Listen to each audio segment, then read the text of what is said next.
मनुष्य दुखी क्यों है?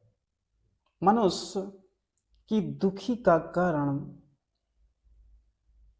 वो स्वयं नहीं है। मनुष्य के दुख का कारण है कोई दूसरा।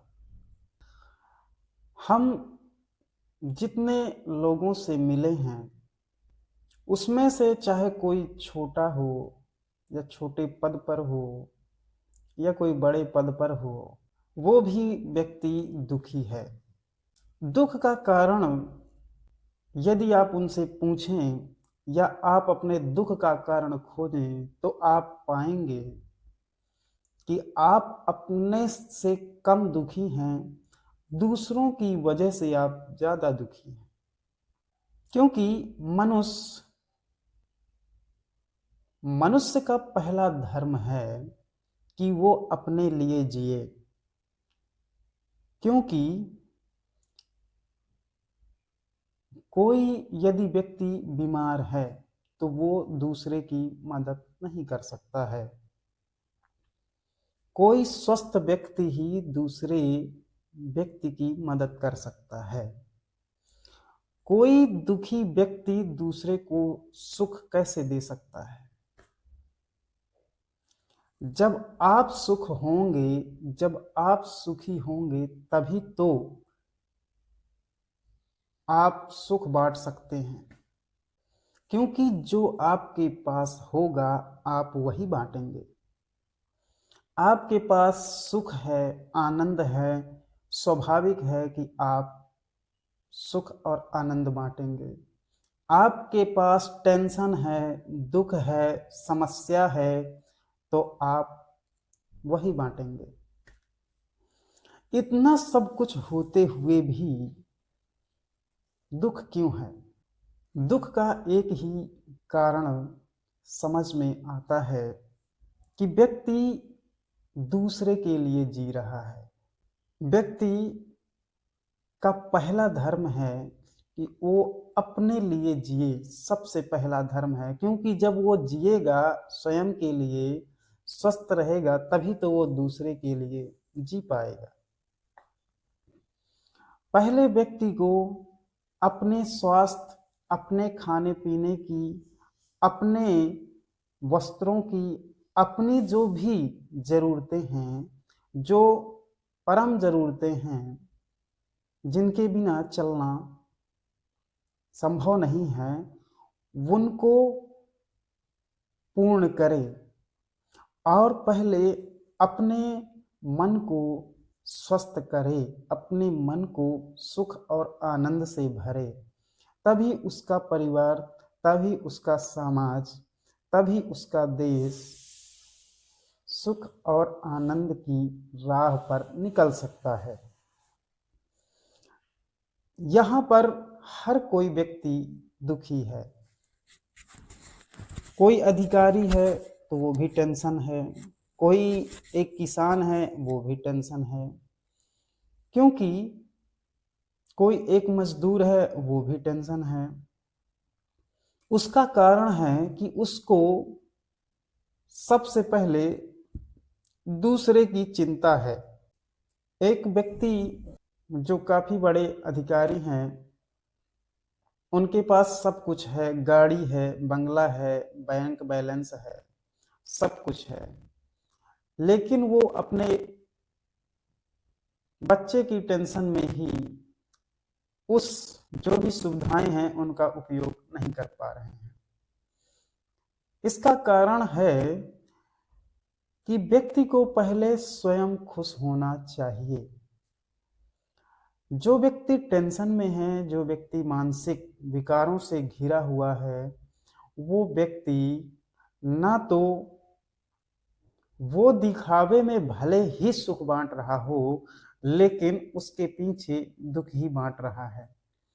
कोई व्यक्ति किसी को समझा रहा है, यदि वो खुद ही दुखी है, वो कितने भी तर्क दे, कितने भी प्रमाण जुटाए खुश होने के, उसके पीछे दुख ही चला जाएगा। आपने अक्सर देखा होगा कि लोग हंसते हंसते रोने लगते हैं। बात करते करते दुख में निकल जाते हैं। प्रकृति का नियम है परिवर्तन। परिवर्तन होना आवश्यक है, परिवर्तन होगा ही होगा। आप किसी के भी आप किसी को भी तब तक नहीं बदल सकते हैं जब तक वो व्यक्ति स्वयं खुद को बदलना ना चाहे, क्योंकि कोई उपाय ही नहीं है।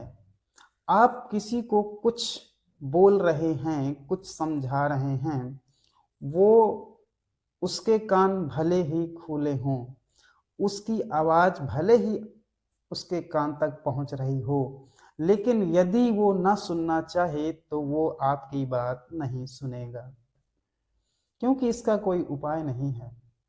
इसी प्रकार आप किसी दूसरे की वजह से यदि दुख में हैं, दूसरे की टेंशन से दुख में हैं, तो आपको खुश करने का कोई उपाय नहीं है, बशर्ते आप दूसरे के दुख को, दूसरे की टेंशन को पहले भूल जाइए। चाहे वो आपका बेटा हो, पुत्र हो, पुत्री हो, पत्नी हो, कोई भी हो, पहले आप अपने मन को खुश कीजिए, तभी आप अपने परिवार में खुशी बांट सकते हैं। क्योंकि जब आपके पास खुशी, आनंद जैसी अनमोल वस्तुएं आ जाएंगी, तब आप दूसरे को बांटेंगे तो शायद वो लोग उनको एक्सेप्ट कर लें। यदि ना भी करें तो कम से कम आप तो सुखी हो जाएंगे। वो उनका मैटर है कि वो एक्सेप्ट करें या ना करें, आप उसमें कुछ भी नहीं कर सकते हैं। तो खुशी रहने का एकमात्र ही उपाय है कि आप पहले स्वयं को खुश करें। आप यदि दूसरों को खुश करने में लग जाएंगे, आपकी जिंदगी गुजर जाएगी, ना आप खुश होंगे, ना आपसे कोई दूसरे लोग खुश होंगे, क्योंकि आप भले ही खुशी बांट रहे हैं, यदि आप खुश नहीं हैं तो उसके पीछे दुख ही जा रहा है। तो खुश रहने का प्रथम और अंतिम उपाय भी यही है कि पहले आप आत्मा से खुश हो जाइए। आप वो कारण ढूंढिए जिससे आप खुश हो सकते हैं। मैंने सुना है एक बहुत बड़ी हॉस्पिटल थी, उसमें एक बहुत बड़े डॉक्टर सीनियर थे, उनके रिटायरमेंट का समय आया। तो उनके रिटायरमेंट के दिन हॉस्पिटल में एक फंक्शन आयोजित हुआ, जो उसमें कुछ भाषण थे, कुछ नृत्य थे। तो उसमें एक 11 साल का लड़का डांस किया। डांस इतना अद्भुत था कि वहां पर बैठे सभी लोग अचंभित रह गए, उस बालक ने इतना सुंदर डांस किया। तो उस बालक को जो सीनियर डॉक्टर थे, जो रिटायरमेंट होने वाले थे, उन्हीं के हाथ से पुरस्कार दिलाया गया। जब वो पुरस्कार उस बच्चे को दे रहे थे, वो डॉक्टर साहब रोने लगे, उनकी आंख से आंसू आ गए। लोगों ने पूछा कि डॉक्टर साहब, आपकी आंखों में आंसू क्यों आ गए? तो डॉक्टर साहब ने कहा कि जब मैं बचपन में था, जब मैं इस बच्चे की उम्र का था, तब मुझे डांस करने का बहुत बड़ा शौक था। मैं बहुत डांस किया करता था। यह सुनकर वहां पर उपस्थित सभी लोगों की आंखें भर गईं। सोचिए कि आप करना क्या चाहते थे और आपने क्या किया।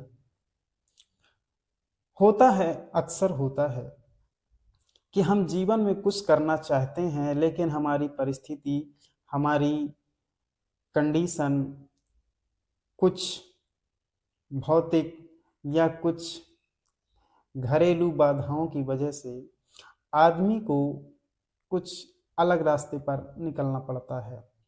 कोई बात नहीं, हो जाता है। जरूरी नहीं कि जो हम चाहें वही हमारे साथ हो। लेकिन मैं इतना कहना चाहता हूं, मैं उन डॉक्टर साहब को कहना चाहता हूं, यदि मेरी आवाज उन तक पहुंच रही हो, कि आपकी उम्र चाहे जो भी हो, यदि आप स्वस्थ हैं, चल फिर सकते हैं, तो आप अपने जीवन को ऐसे ही मत गंवाइए। आपको खुशी डॉक्टरी से ज़्यादा डांस करने में मिलती है।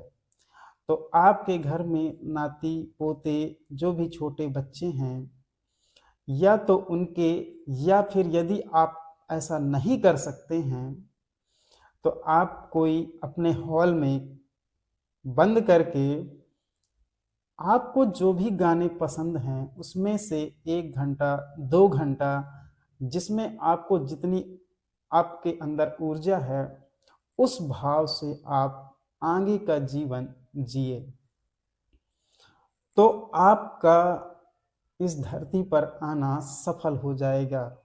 क्योंकि व्यक्ति यदि सुख को जानकर, सत्य को जानकर यदि इस पृथ्वी से ऐसे ही चला गया, तो उसका जीवन व्यर्थ है।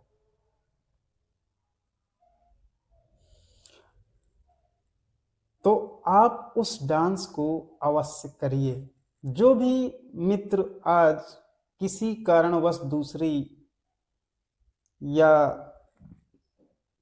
अपने मनपसंद की जगह पर नहीं हैं, तो जो आपको पसंद है, अपने लिए, अपनी खुशी के लिए आप धरती पर हैं, अपने आप को यह बताने के लिए उस काम को उसी भाव से कीजिए।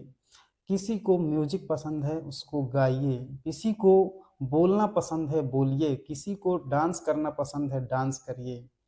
किसी को कुछ सीखना, किसी को कुछ बनाना पसंद है, उसको कीजिए। ज़्यादा मात्रा में मत कीजिए, आप अपनी खुशी के लिए कीजिए, जिसमें आपको आनंद है। क्योंकि प्रकृति सिर्फ आनंद के लिए बनाई गई है। यदि हम गहराई से गहराई में चलें और हम सोचें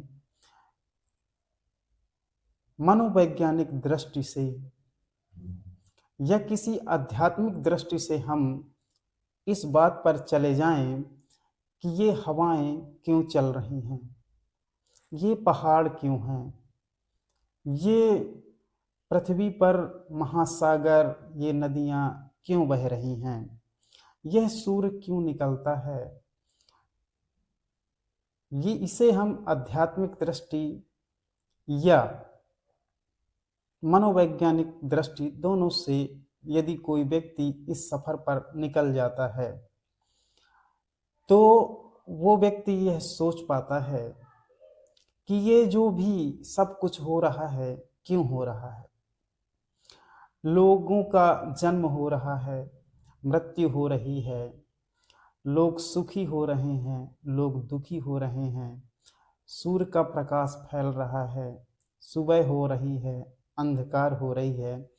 इन जैसी बातों में यदि हम निष्कर्ष पर पहुँचें कि फिर इसमें जो इसने प्रकृति को बनाया है, इसमें हजारों जंतु, हजारों प्रकार के जलीय जंतु, आकाशीय जंतु जो आकाश में उड़ते हैं, जमीन में जो रहते हैं, मनुष्य, सब कुछ, फिर ये क्यों? तो अध्यात्म कहता है कि ये सिर्फ आनंद के लिए बनाया गया है। इसमें परमात्मा का, जो भी ईश्वर है, जिसने भी इस प्रकृति को बनाया है, उसमें इसका क्या उद्देश्य है? कोई उद्देश्य नहीं है, जरा सा भी, कोई भी उद्देश्य नहीं है, जरा सा भी, एक पॉइंट भी परमात्मा का कोई उद्देश्य नहीं है।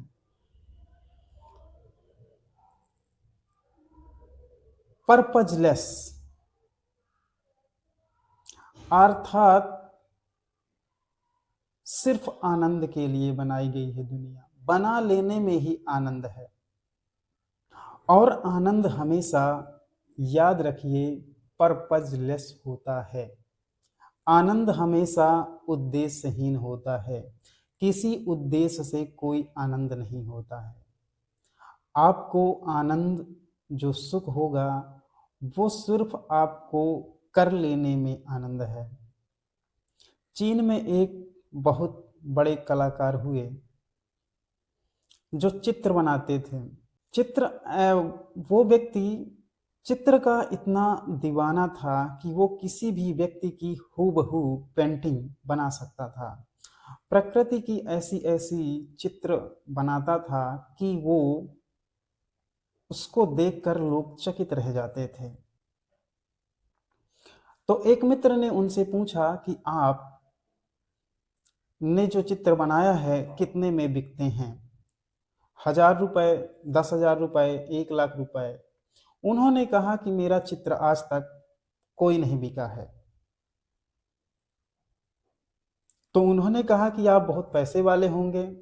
उन्होंने कहा नहीं, मेरे भैया, मेरे जो बड़े भाई हैं, वो मुझे हफ्ते में जो पॉकेट मनी देते हैं, मैं उसी से आधा खाना खा लेता हूँ, और आधा जो भी पैसे बचते हैं मैं उनसे चित्र बनाने की सामग्री खरीद कर चित्र बना लेता हूँ। उन्होंने हजारों ऐसे चित्र बनाए, लेकिन कभी भी कोई चित्र उन्होंने ना बिका हो या वो ना बेचे हों, लेकिन सभी चित्र उनके उन्हीं के रूम पर थे। तो लोगों ने पूछा, क्या तुम पागल हो? ना तो तुम्हारा चित्र बिक रहा, ना तुम्हारे पास पैसे हैं, तो फिर क्यों बना रहे हो? तो उन्होंने कहा, आनंद के लिए, बस बना लेने में ही आनंद है। परमात्मा जो ये प्रकृति बना रहा है, सिर्फ आनंद के लिए बना रहा है।